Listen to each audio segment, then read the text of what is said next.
Bonjour et bienvenue dans ce nouvel épisode de XBM Podcast. Nous avons l'honneur de recevoir aujourd'hui Khaled Benaïssa, acteur et réalisateur.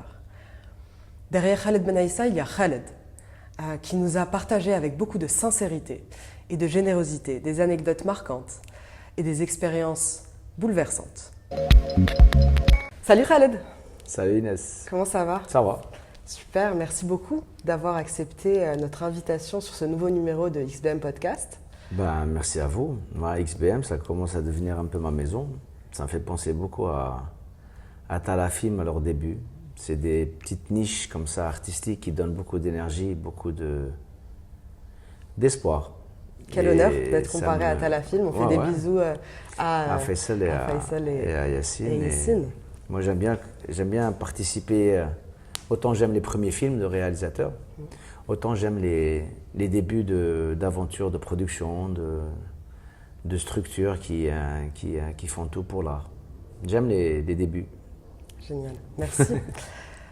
Du coup, je voulais revenir un petit peu sur la dernière expérience qu'on a partagée ensemble, justement, cette masterclass forte en émotion. Donc, pour rappel, c'était une masterclass de scénario de court-métrage, d'écriture de scénario de court-métrage, où on a du coup regroupé une dizaine de scénaristes qui ont eu tes conseils, tes méthodologies et surtout ton expérience, une vision de ton expérience, de ta longue expérience. Est-ce que tu peux nous dire ce que cette expérience t'a donné envie de continuer à faire des masterclass ou comment tu as vécu cette expérience? Bien sûr, non, mais j'espère qu'on va pouvoir organiser d'autres masterclass. La transmission, moi j'aime beaucoup ça. J'ai l'impression, genre, comme on dit, n'hal drahmi.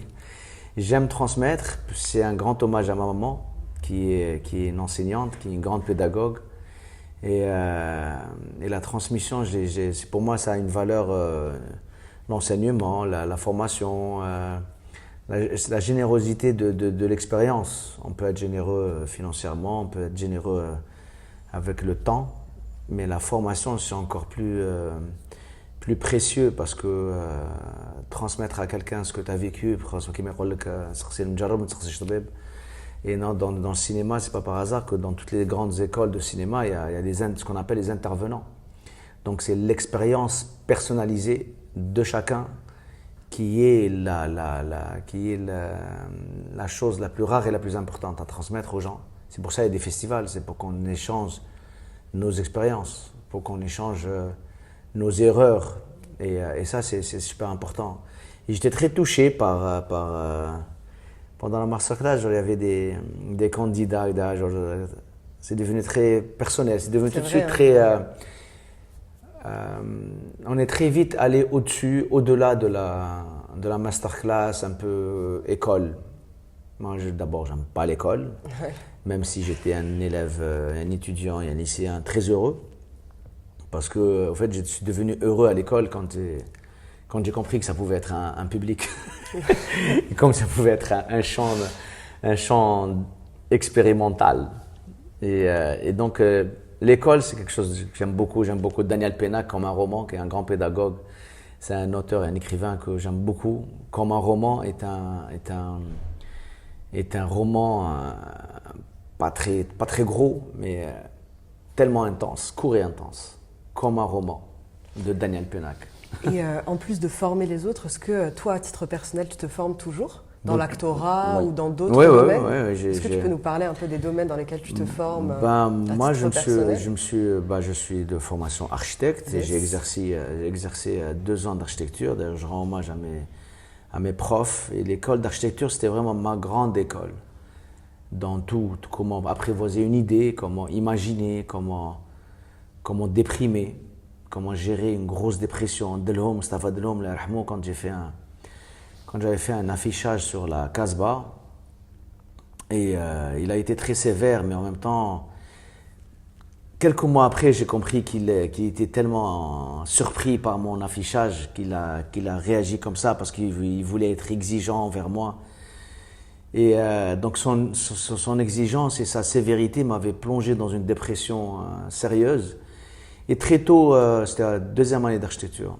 J'avais fait un affichage sur la Casbah. L'exercice, c'était, je vous la fais courte, parce que quand je commence à parler d'architecture, C'était se balader à la Casbah et raconter ce qui s'est passé en nous, ce que ça a représenté pour nous.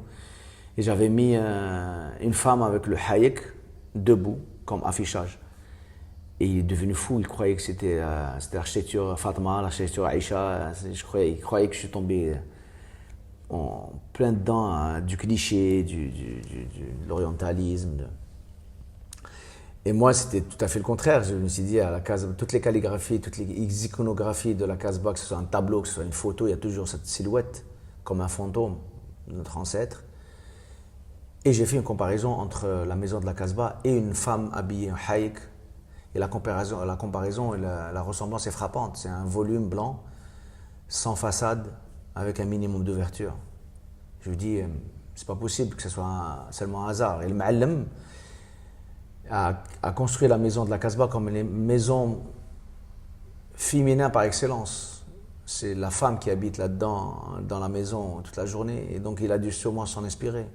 Consciemment, inconsciemment, je suis parti un peu dans la philosophie de la chose. La deuxième année d'architecture, c'est une deuxième année où on apprend à réfléchir, on apprend à imaginer, on apprend à limiter notre réflexion et notre imagination au service de la technique, mais en même temps à casser tous les murs pour aller au maximum de notre folie et maîtriser, au contraire, cette folie pour en faire des projets fous, mais des projets quand même. Tu penses que justement l'architecture a aussi été une école pour toi, pour ton inspiration, oui, pour ton imagination, c'est ce que je t'ai dit, au-delà de l'aspect technique? Ma grande école, c'est l'école qui m'a appris à réfléchir au maximum, imaginer sans limite, mais en même temps ne pas oublier que c'est à travers la technique qu'on va mettre en place toute cette imagination. Et le cinéma, c'est la même chose. On peut écrire des scénarios les plus fous, mais si on ne travaille pas avec le montage, avec le directeur photo, avec la lumière, avec la décoration, avec la déco et la technique de comédien, d'acteur, oui, on ne pourra pas mettre en place, en lumière, en image, notre imagination la plus folle qu'elle soit. Salvador Dali, entre la différence entre moi et un fou, c'est que moi je ne suis pas fou. C'est ça, être artiste. Et qu'est-ce qui t'inspire aujourd'hui dans ton métier d'acteur? C'est toujours ces années-là de formation. Est-ce que tu te formes à l'actorat en tant que tel? Oui, le dernier projet avec Dania Raymond sur le film Les Tempêtes, c'est un des rares films où je suis le personnage principal à part entière. Généralement, je suis l'antagoniste, je suis le second rôle, très présent, mais parfois, quand on porte un film sur les épaules, il y a une pression particulière, il y a une saveur particulière. Et j'ai fait appel à la coach Taos, qui est une amie surtout, avec qui j'ai travaillé un mois dans un appartement. Et on a travaillé, mais vraiment des exercices dans tous les sens, de diction, de corps, de lâcher prise, de texte, de mémoire du personnage. Et c'était une très belle expérience, très formatrice. Quelques années avant, j'ai profité d'un stage organisé par l'ambassade de France à l'école Florent, face caméra, avec Christiane et pas mal d'autres comédiens comme Ahmed Zetouni, Men Nouel, Hilda, Ider Ben Aibouch, Selma Abada. On était un groupe de fous, Tariq Bouarara, tous des comédiens que j'aime beaucoup. Et c'était une expérience, oui, dès que j'ai la moindre... j'aime la formation, j'aime enseigner, transmettre et j'aime recevoir. Je suis un éternel étudiant. L'école d'architecture m'a appris aussi de continuer à apprendre complètement. À apprendre toujours dans différents domaines, j'imagine. Et c'est ce que tu conseillerais à une personne qui souhaiterait aujourd'hui rentrer dans ce métier d'actorat, parce qu'il y a beaucoup de jeunes, ou moins jeunes d'ailleurs, qui souhaitent faire le métier que tu exerces aujourd'hui. Et est-ce que tu aurais des conseils à leur donner dans ce sens? Ceux qui veulent devenir célèbres, je leur dis de ne pas me contacter. Il y a beaucoup de gens qui me disent ouais, je veux être célèbre, je veux être télévision. C'est pas ça. Et oui, ça me choque. Mais bon, je comprends, c'est l'époque. C'est depuis Love Story, depuis Star Academy, depuis qu'on est célèbre seulement en étant filmé.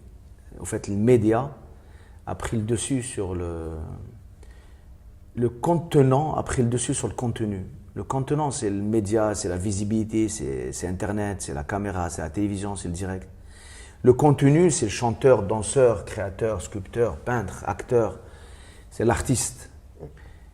Et pendant longtemps, dans les années 60-70, le duel était entre l'artiste et le producteur. L'artiste, l'homme et la machine. L'artiste et le créateur et la logistique. Dans la logistique, je parle des institutions, je parle du producteur, je parle de l'agent, je parle des managers. Et on est arrivé à une époque où j'ai l'impression que le gestionnaire, le producteur, le manager ont pris le dessus sur l'artiste.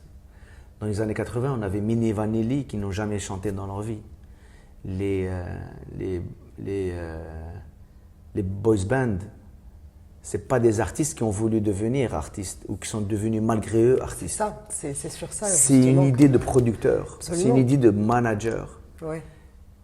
Et rajoute à ça les médias Internet, rajoutez à ça aux institutions. Donc on se retrouve de plus en plus avec une machine qui crée plus d'artistes creux, d'artistes qui n'ont rien à dire et rien à faire.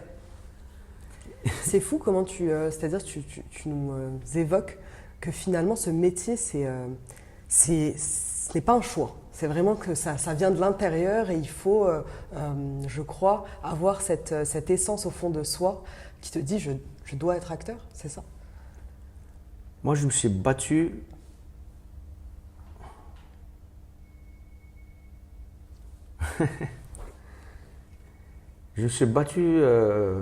contre des gros artistes pour le devenir.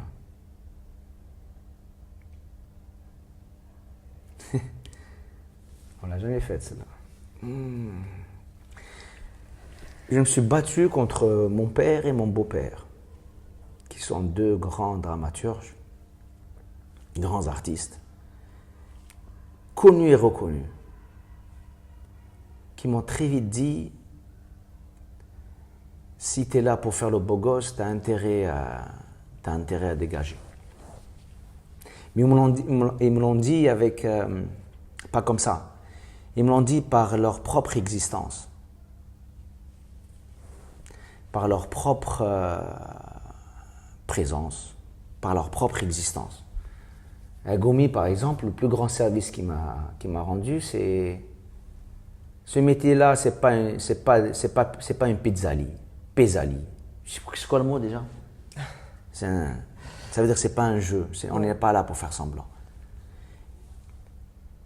Mon père, il me l'a même pas dit. Donc j'ai entendu ça dans le silence de mon père. Donc mes études d'architecture m'ont beaucoup rassuré. Être architecte, un étudiant, j'étais même délégué d'école. Je ratais aucun de mes affichages. Une fois par semaine, on affichait, on argumentait, on présentait un projet face à un public, que ce soit notre classe. Et j'étais très populaire à l'école. Oui. Délégué d'école, on faisait l'ambiance, je faisais même des grèves. Et ça m'a renforcé dans mon envie d'exister en tant qu'artiste. C'était là en fait. Oui, c'est pour ça que je t'ai dit dès le début, c'était ma grande école dans le sens où j'ai appris pas seulement l'architecture, j'ai appris à être, j'ai appris ce que je veux devenir, ce que je veux être, ce que je suis. Monsieur et Madame Kassab m'ont appris à rêver. Delhomme m'a appris à réfléchir, à voir. Kenuna m'a appris à ne jamais abandonner. Rafiq Balaman m'a tiré de chez moi à 2h du matin après avoir abandonné ma soutenance. J'oublierai jamais ces gens-là. Monsieur Barlil Rahmo aussi qui m'a appris seulement à... Putain, c'est très émouvant cette merde.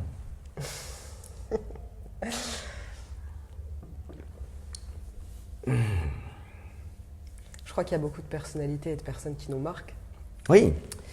Et avec le recul, on se rend compte quelle importance ils ont eu aussi dans notre vie professionnelle et personnelle. Genre, je pourrais en dire de même pour toi, Khaled, pour XBM. qui a été là depuis le début. On est toujours au début. Ouais, on est toujours au début. On est toujours au début. C'est comme un comédien, il faut qu'il soit toujours un enfant. Il faut et avec toujours être au début. Plus tu t'éloignes du début, plus tu te rapproches de la fin. C'est clair. Les débuts sont mieux. Je crois qu'on a commencé notre discussion par ce mot et je le trouve assez sympathique. Non, c'est venu de... Il résume bien aussi la fraîcheur qu'il faut garder aussi. Complètement. Et moi, cette fraîcheur, je vais la chercher dans le sport. On va parler un peu de sport, peut-être ça va être moins... Ça, quand tu me dis il faut toujours apprendre, il faut toujours être dans l'apprentissage. Lies Salem, par exemple, un jour, je l'ai invité à un concours d'équitation. Il m'a dit c'est incroyable comment tu te mets en danger. Et moi, j'avais pas vu ça. Je me suis dit, moi, je faisais de l'équitation pour me mettre en puissance. Quand on est sur un animal aussi noble et aussi puissant qu'un cheval, on ne peut se sentir que fort. Il m'a dit tu viens de perdre un concours. Ouais, c'est dur. Mais je lui ai dit mais tu peux pas imaginer qu'est-ce qu'il faut réussir pour arriver à perdre un concours. Un concours. Il faut déjà le passer. Il faut s'entraîner 6 mois, se faire adapter par le cheval, mériter sa place au concours. Ça, et j'avais vu dans ses yeux, il m'avait dit c'est cool, c'est vraiment que tu te mettes en danger. Et pour me taquiner, parce que moi et Elias, on est des complices, et on se connaît par cœur, peut-être pas, je sais pas ce que ça veut dire, mais on se connaît de la bonne manière. Et il me dit, je t'aurais jamais cru aussi à la recherche de ta fragilité, aussi fragile. Et j'avais vu dans ses yeux que c'était bien ce que je faisais. Et l'équitation, c'est important. Reprendre l'équitation à un âge avancé. L'équitation, moi j'étais un petit champion à l'âge 11-12 ans. Ensuite j'ai arrêté l'équitation longtemps, 20 ans. Et j'ai repris avec l'idée du projet de l'émir Abdelkader. Et le projet de l'émir Abdelkader est tombé à l'eau, mais moi j'ai gardé le cheval et j'ai gardé l'équitation jusqu'au point de faire de la compétition. Avec les échecs, avec les réussites, comme dit Churchill, dernière story qu'on a mis. Les succès ne durent pas, les échecs ne tuent pas. Le plus important, c'est de résister et continuer. Et ça apprend beaucoup la discipline et la rigueur. Hein, le cheval, c'est vrai qu'on partage cette passion exact, ensemble. Parce que c'est pas toi l'athlète, c'est lui. C'est ça. Il y a cette confiance aussi qui peut-être dans le théâtre, le cinéma, pourrait être associée à celle entre l'acteur et la caméra, le réalisateur. Non. Comment tu ferais cette comparaison? C'est l'acteur et le personnage. Ah, et ton personnage même. Génial. Tu nous as partagé pas mal d'anecdotes très intéressantes, Khaled. Est-ce que tu peux nous raconter une anecdote dont tu es fier, d'un film dont tu es fier? Allez, je rectifie. Le film dont tu es le plus fier. C'est plus dur encore. Je réponds vicieusement et poétiquement à ce genre de questions, parce que c'est des questions un peu compliquées. Manara, parce que c'est le premier. C'est le Manara c'était le plus difficile parce que c'était le premier. En même temps, j'ai rencontré mon métier et mon épouse, Samia Mziane, ma femme. C'était une double histoire d'amour avec ma femme et mon métier. L'Ouharani, parce que c'est le film qui m'a... C'est le film qui m'a fait le plus travailler. C'était un des plus gros enjeux cinématographiques et en même temps un film intense. Les films de Merzaq Alouache, parce que Merzaq Alouache, c'est Merzaq Alouache. Chaque film, c'est une aventure. Quand il m'a proposé Le Repenti, il m'a fait sortir d'une dépression de 3 mois. Et cette dépression-là, on est tellement sorti qu'on est arrivé à Cannes, à la quinzaine. Voilà, je suis fier de tous mes films, de tout ce que je peux faire. C'est comme les enfants, hein, on ne peut pas choisir. C'est pour ça que j'en ai fait qu'une seule. Maïsou. On les embrasse, Maïssa, Samia. Ouais. C'est intéressant que tu nous parles aussi de Down, de choses qui sont un peu moins sympas que ce que tu disais au départ, ce qu'on pense être le métier de l'acteur, être célèbre ou être connu, mais qu'on ne voit pas l'envers du décor qui est beaucoup de travail, beaucoup de discipline, beaucoup de rigueur. En apprenant à te connaître ces dernières semaines avec l'expérience qu'on a partagée ensemble de la masterclass, c'est énormément de boulot en fait qu'il y a derrière et je ne sais pas si en fait par l'humour tu mets un petit peu peut-être ça Bah oui, il y a le Joker qui raconte bien ça, le clown triste. Moi, la dépression, c'est quelque chose que j'ai énormément apprivoisé. C'est une discipline que j'ai appris à... C'est comme j'ai appris à faire du marathon. Depuis le corona, je fais des marathons et c'est une discipline quotidienne, encore plus sévère que celle de l'équitation. Et la dépression, c'est aussi intense. Et quand tu mérites une bonne dépression, c'est vraiment comme une... ça va paraître un peu paradoxal, mais pas tant que ça. C'est comme des bonnes vacances. Les bonnes vacances, elles servent à quoi? Ça servent à s'isoler, à changer les idées et à ne pas faire ce que tu as l'habitude de faire. Eh bien, c'est 3 points communs avec la dépression. C'est fou. Ton corps, tu te reposes de ton corps, tu te reposes de ton esprit, tu te reposes de ton quotidien, tu te reposes de tes projets, de tes obsessions, tu te reposes de ta détermination. C'est très fatigant d'être... moi, les gens super happy de tous les jours, je connais beaucoup qui sont super happy, mais on ne me la fait pas à moi, quoi. Je sais. C'est ce qu'il y a derrière. Bah oui, c'est compliqué. C'est compliqué. C'est un métier qui se repose sur toi. À la limite, le chanteur, il chante, Oui, c'est la même chose. Il y a un instrument. En fait, la comparaison avec le chanteur, avec les chanteurs, le musicien, elle est délicate. Mais ils ont l'instrument. C'est comme s'il y a un personnage. Tu vois. Le comédien, pourquoi il est assoiffé de personnages? Parce qu'il se cache. Il se cache derrière les personnages. C'est comme ça. Est-ce que tu peux nous parler d'une relation marquante que tu as eue avec l'un de tes personnages? Oui, il y a Hamid de Lorané qui m'a énormément embêté parce que j'avais du mal à l'aimer. Et Elias, un jour, il s'est rendu compte dans une discussion. On était là, je parlais à côté de lui, et je disais, je suis très content de jouer un personnage que je déteste le plus dans l'histoire algérienne. Il m'a dit, attends, si tu détestes le personnage, tu ne peux pas le jouer. Ah bon, c'est important d'aimer son personnage? Mais c'est pas que c'est important, c'est pas possible. Si tu n'aimes, tu peux pas aller dîner avec quelqu'un que t'aimes pas. C'est marrant. C'est aussi con que ça, mais tu peux vivre avec quelqu'un que t'aimes pas. Bah non, ouais. Hein? C'est vrai que ça paraît. Mais tu vas vivre. Si tu ne l'aimes pas, il y a une distance avec le personnage, il y a un mépris, et du coup il y a un recul, un déconseillé.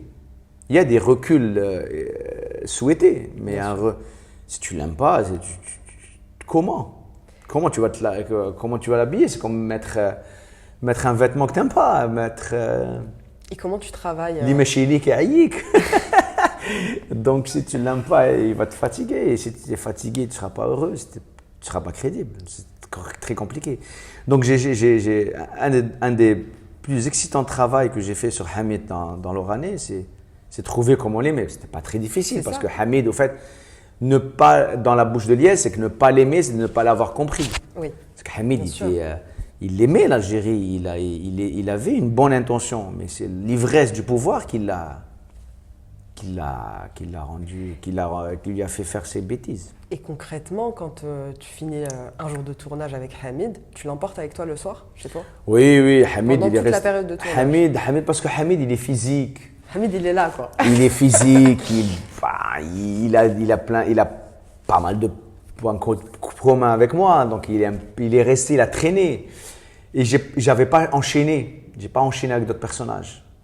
Donc il est resté, Hamid, je me suis amusé beaucoup avec lui, jusqu'au jour où Salah Haidar d'ailleurs, quand je suis rentré un jour dans un resto, je les ai rejoints, je suis rentré à Hamid.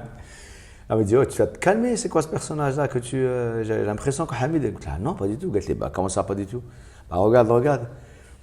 C'est vrai, il est encore là avec nous. Elle dit, ouais, mais moi je donnais rendez-vous à Khaled. Je me souviens, c'était la première fois où. C'est marrant. Oui, c'est un personnage avec qui j'ai. Mais le dernier personnage que j'ai joué avec dans Tempête, c'est un film qui sortira cette année-là, là, bientôt. Nassar, il m'a fait mal. C'est un personnage qui m'a fait très très mal. Tu veux nous en parler? On va laisser les spectateurs voir ce film? Non, non, voilà, j'en parle. Il m'a fait mal parce que c'est un personnage très tourmenté. C'est un personnage qui a des... Il m'a obligé d'aller chercher profond, quoi. Non, c'est un tournage intense. Ouais.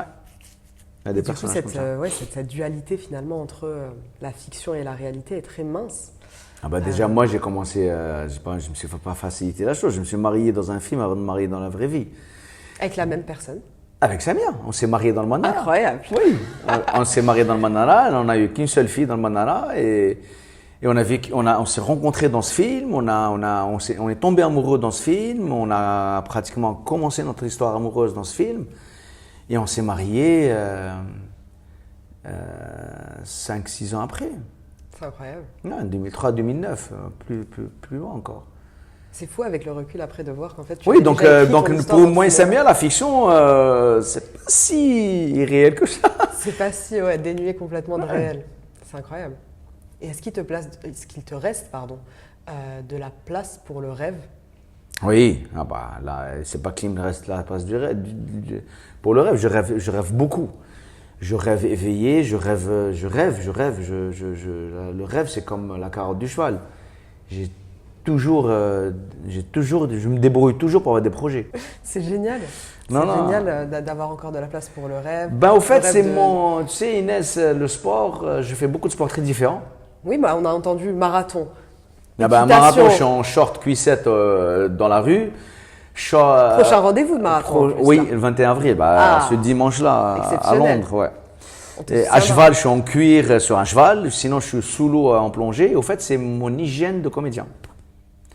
Je m'entraîne à être très différent. Donc après, dans un film, tu me dis, voilà, t'es en perruque peint en rose, ou là, t'es un Goldorak, ou là, t'es un SDF complètement recroquevillé. Cette différence-là, physique et psychologique, c'est comme un muscle très souple, c'est comme un corps très souple. Et grâce au sport, j'ai trouvé ça. Hyper inspirant. Merci pour ce partage, Khaled. J'aurais une question autour de justement cet aspect de formation dont on a parlé déjà, mais si tu avais un conseil à donner à une personne qui a plus que ce rêve en fait, qui a ce besoin d'être acteur, qu'est-ce que tu lui dirais?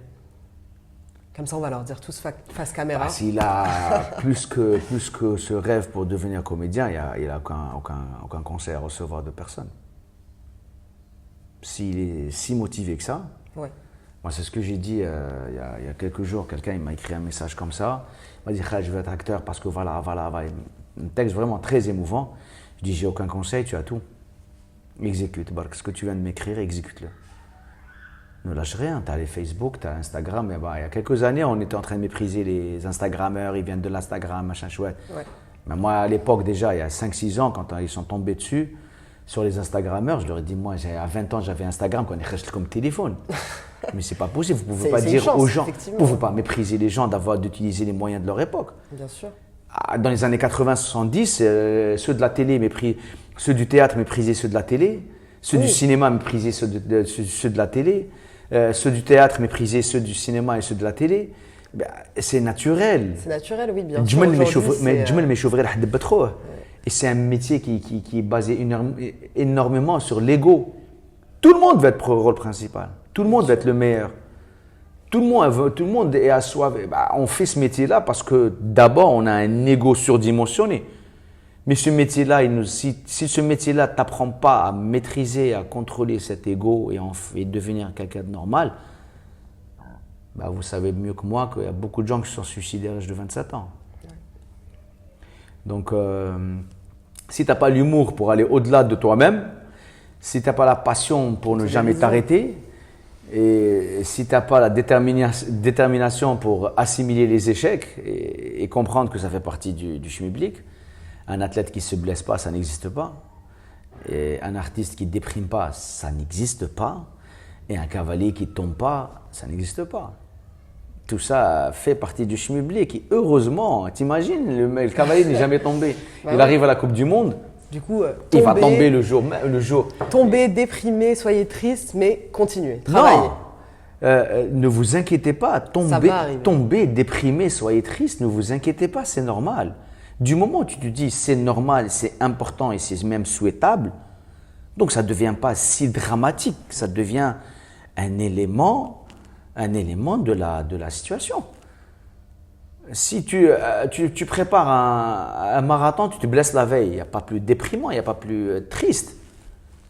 Mais si ton destin t'a offert cette situation-là pour te muscler, c'est quoi se muscler? C'est quoi devenir fort? Si c'est pas faire des squats et faire des choses très douloureuses. Pousser des murs en fait. Ah oui, pousser des murs. C'est ça. Et porter de la fonte. En plus d'être un superbe acteur, tu as été également réalisateur. Est-ce que tu souhaites également renouer avec cette superbe expérience? Renouer en urgence avec en urgence. Court métrage, long métrage? Long métrage. Je tiens fort à ce projet-là, comme je tiens fort à One Man Show, comme je tiens fort au théâtre, comme je tiens fort à plein de projets qui me sont chers, comme apprendre l'anglais, un instrument de musique. Ça, c'est des choses que je garde. C'est des projets d'apprentissage. C'est des projets. Je veux, avant de mourir, apprendre à jouer un instrument de musique, un piano, guitare, apprendre une autre langue. J'ai tenté l'année dernière à m'inscrire dans un cours très accéléré, très important pour l'anglais. En plus, l'anglais, c'est primordial. Je me sens analphabète de ne pas parler l'anglais.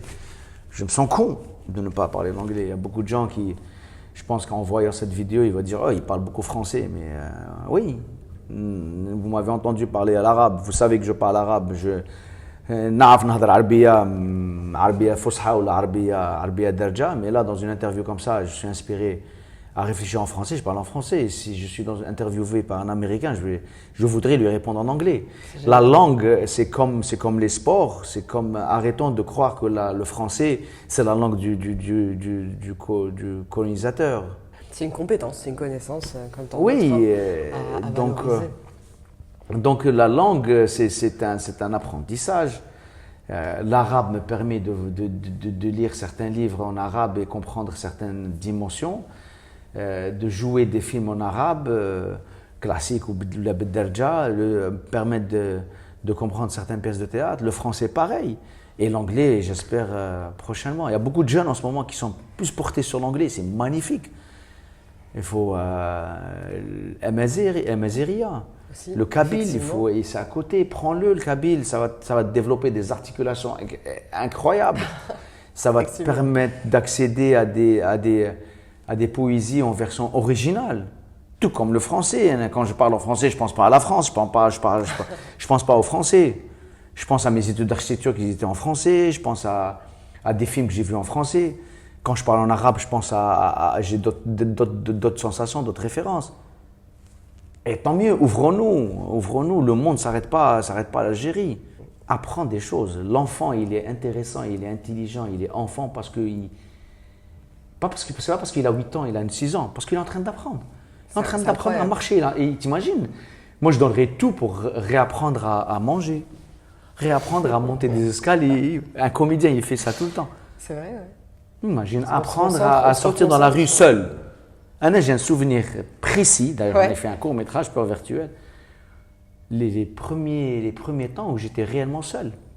Seul chez toi? Seul chez moi, ou sortir dehors, ou là. C'est fou. Hein. T'imagines? Les premières fois, c'est exceptionnel. Les premières fois seul. Le premier long métrage, ça sera exceptionnel. Oui, mais ça ne sera pas une première fois parce que ça ne sera pas mon premier plateau. Oui. La première fois au théâtre, ça va être violent. Ah, la première fois au théâtre. Tu veux nous parler de ta première fois au théâtre? Non. Non, la première fois au théâtre, ça va être une vraie première fois parce que c'est une première fois que j'attends depuis longtemps et c'est une vraie première fois. Qu'est-ce que tu te vois jouer? Ah, je sais pas, c'est la scène, le personnage, peu importe, le projet, peu importe. Il y a le théâtre, il y a le monologue et il y a le One Man Show. C'est 3 pièces de théâtre avec d'autres comédiens dans un projet où on est en troupe. Ça, c'est magnifique. Le monologue, ça veut dire que tu es sur scène avec un texte et un personnage et un texte qui existe déjà et tu n'es pas là pour faire l'intéressant. Tu es là pour être seul sur scène, avec un texte et un personnage. Et le one-man show, c'est une autre sensation. C'est faire l'intéressant. J'espère ne pas faire l'intéressant, mais l'être. Et faire rire. Faire rire. Faire rire. C'est un vrai challenge. Non, c'est pas un challenge, c'est une vraie passion, c'est un vrai kiff. Ouais, c'est un kiff. J'aime faire rire. C'est un kiff parce que pour moi, c'est un statut d'éloquence très je trouve haut. Et au-delà de ça, c'est une forme de partage la plus pure. C'est d'une générosité extrême. Ouais, incroyable. Faire rire quelqu'un, moi la première personne que j'ai fait rire énormément, c'est ça. Ma sœur. Ma sœur, ensuite, ma mère aussi. Et bien sûr, actuellement, je me sens toujours intéressant par rapport à Samia, ma femme. C'est que quand je dis, je te fais rire toujours. Ouais. Ça va. Non, donc on est dans. C'est une jauge. C'est ça. C'est une jauge. Est-ce que tu pourrais nous partager une référence, un livre, un film, un one-man show, un humoriste, qui t'a marqué dans ta carrière? Un livre, c'est déjà fait, Daniel Piana, comme un roman, yes. Que j'ai utilisé dans un affichage en architecture. Les 10 premières pages, il raconte comment un enfant passe de la forme abstraite à des courbes jusqu'à écrire à dessiner un arc, et 2 arcs, ça fait M. Ensuite un cercle, et le jour où il écrit un maman, il sera ému. C'est un pédagogue hors pair, hors norme, Daniel Pénac. Un film, Pulp Fiction, parce que tout simplement je suis entré le voir dans une salle de cinéma avec mon frère, et on est sorti, au côté du cinéma, on a commencé à parler de cinéma. Mon frère était à la Fémis, on a commencé à parler de cinéma. Du film, et le film il déconstruit tellement le cinéma, il apporte une fraîcheur au cinéma. Tarantino, c'était son 2e film ou 3e film après Reservoir Dogs, et Pulp Fiction, et on se retrouve sans se rendre compte dans la queue pour la prochaine projection du film. Et on est re-rentré. Donc Pulp Fiction, à la sortie, je l'ai vu 2 fois de suite dans une salle de cinéma avec mon frère. Incroyable. En parlant du film. Donc mis à part cette anecdote, le film lui-même m'a énormément marqué. En fait, Pulp Fiction, il m'a prouvé que dans le cinéma, on peut faire tout ce qu'on veut. Toutes les barrières.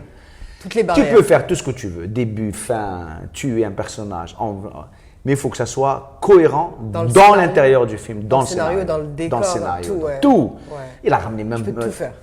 Il a عاود حلب جون ترافولتا شكون كان يسمع به قبل Perfection. Il avait 2 carrières, John Travolta. Il est revenu. Oscar du meilleur second rôle, ça veut tout dire. Samuel L. Jackson. Oscar même du scénario, je crois. Le one-man show, le théâtre, mis à part les pièces de théâtre de mon père, mais une très mal connue ici en Algérie, Prophète sans Dieu. Mais le one-man show unique, c'est Boujnah, Smaïn et Bedos. J'avais la VHS que je voyais en boucle. C'est un spectacle unique. Ça s'appelle Bleu Blanc, Beurre Blanc Rouge ou un truc comme ça. Et c'était un spectacle que j'ai vu en boucle. Smaïn qui joue un peu le beurre.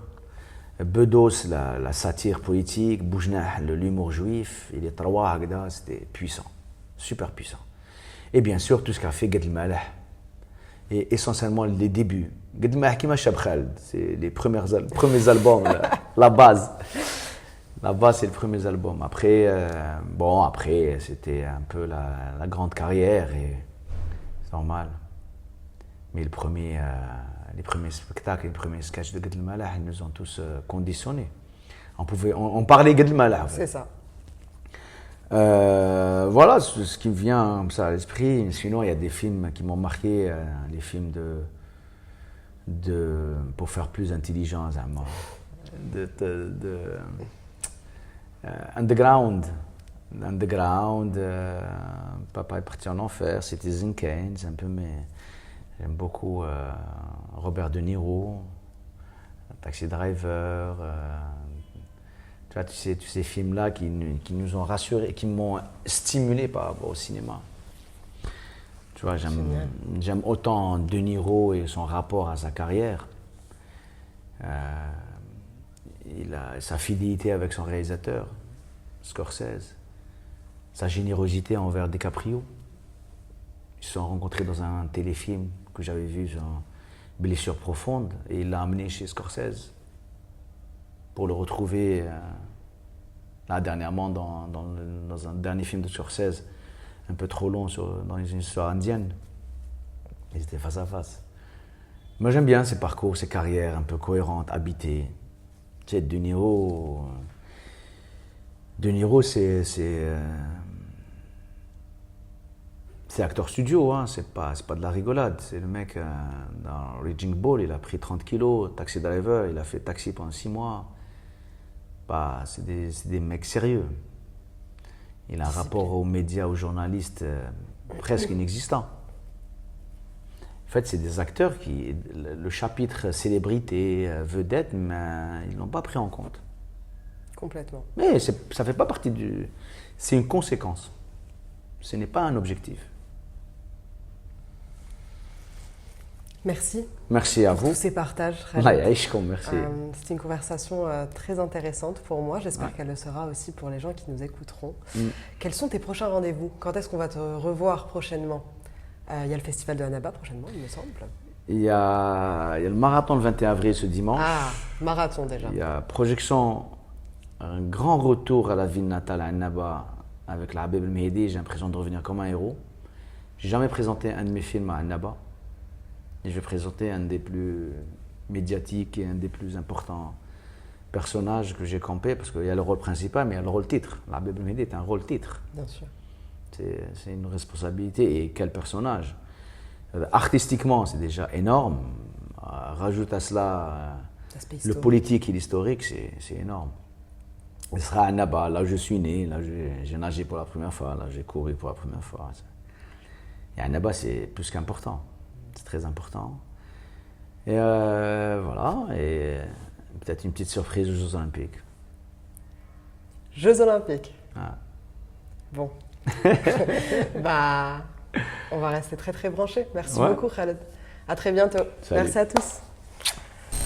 Vous l'avez fait? Le moment. Tu vois. S'il y a sur le podcast, le talent. Ah ouais. Pas tourné, ça fait vrai.